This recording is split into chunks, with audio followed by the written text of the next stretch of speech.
Viewers, আজ আমি দেখাবো মডুলার কিচেন কিভাবে করা যায়। ভিডিওতে নতুন হয়ে থাকলে সাবস্ক্রাইব করুন এবং সাথে বেল আইকনটা বাজিয়ে দিন যাতে আপনি নতুন নতুন ভিডিওগুলি আগে পাতে। স্ট্যান্ড দাঁড় করানো হচ্ছে। এই স্ট্যান্ডটা ভালোভাবে ফিটিং করতে হবে, যাতে সাউলে থাকতে হবে, যাতে বরাবর স্ট্রেট থাকে আর কি, সেটা চেক করা হচ্ছে। হ্যাঁ, স্ট্যান্ডের সাইজ দেখুন দেওয়া আছে 30 ইঞ্চি বাই 22 ইঞ্চি, এটার সাইজ থাকতে হবে। সেট করার পরে দেখুন মশলাও ভরতে হবে, মশলা আপনার মজবুত থাকবে আর কি। স্ট্যান্ড ফিটিং হওয়ার একদিন পর গ্রেনাইটটা ফিটিং করতে হয়। গ্রেনাইটটা যেভাবে ফিটিং করতে হবে, যেমন ফ্লোরিংয়ে ঘোলা মশলা দিয়ে লাগাতে হয় সেই পদ্ধতিতেই লাগাতে হবে। দেখুন এটা প্রথম পাথর, যেদিকে বেসিনটা বসানো হবে সেই পাথরটা ঠিক উঠা আছে, আর মশলা বিছায়া অলরেডি হয়ে গেছে, তাই এটা ঘোলা দেওয়া চলছে। ঘোলা, হ্যাঁ, ছোটো মগ যেহেতু সেই জন্য একটু সময় লাগছে।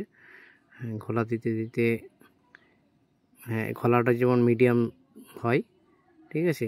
আবার এই ঘোলা দেখুন, ঘোলা যেটা যেভাবে লাগছে, ব্ল্যাক সিমেন্টেরও চলবে, ঘোলাটা কোনো অসুবিধা নেই।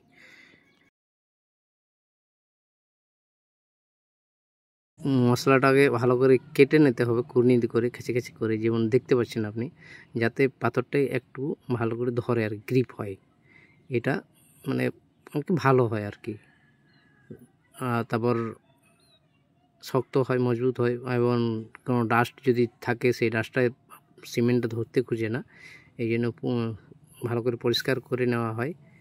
এটা বড় লম্বা পাথর যেহেতু একটু সময় লাগছে। দেখুন এবার পাথরটা বসানো চলছে, পাথরটা ভালো করে সেট করছে। সেট করার পরে দেখুন এবার হাতুড়ি কাঠ দিয়ে যে বাঁটটা থাকে সেই অংশটা দিয়ে হাতুড়ি দিয়ে ঠুকছে আর কি। হ্যাঁ, উঁচু নিচুটা সমান করবে এবং স্পিড লেভেলটা দেখছে যাতে এটার ঠিক বসে আর কি, যাতে ইকুয়াল থাকে।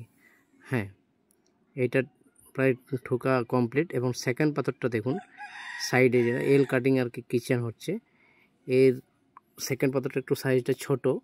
সেম পদ্ধতি, ঠিক সেম মশলা বিছানো আছে, মশলা, হ্যাঁ, ঘোলা দিচ্ছি।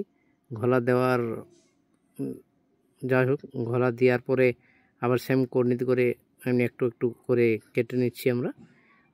কেটে নেওয়ার পরে সেম আর কি ওই একবার একটু ঘোলা দিয়ে দেবো, যাতে না পাথরটা শুকতে আমাদের ঠুকতে সুবিধা হয়, সেই আর কি। আবার পাথরটা পরিষ্কার করে বসানো হবে। দেখুন এই বসিয়ে দিলাম। এবার হাতুড়ির কাঠের বাঁটের অংশটাই ঠুকছে আর কি, যাতে না পাথরটা লোহার দিকটা হলে পাথরটা ভেঙে যেতে পারে। ঠুকছে, হ্যাঁ, ঠুকা হয়ে গেল, ঠিক আছে। যদি ঘুরে বেড়ায়, চাপ উপরে উঠে, তাও কোনো অসুবিধা হবে না। কিচেনটা ফাইনাল হয়ে যাওয়ার পর কেমন দেখাচ্ছে দেখুন।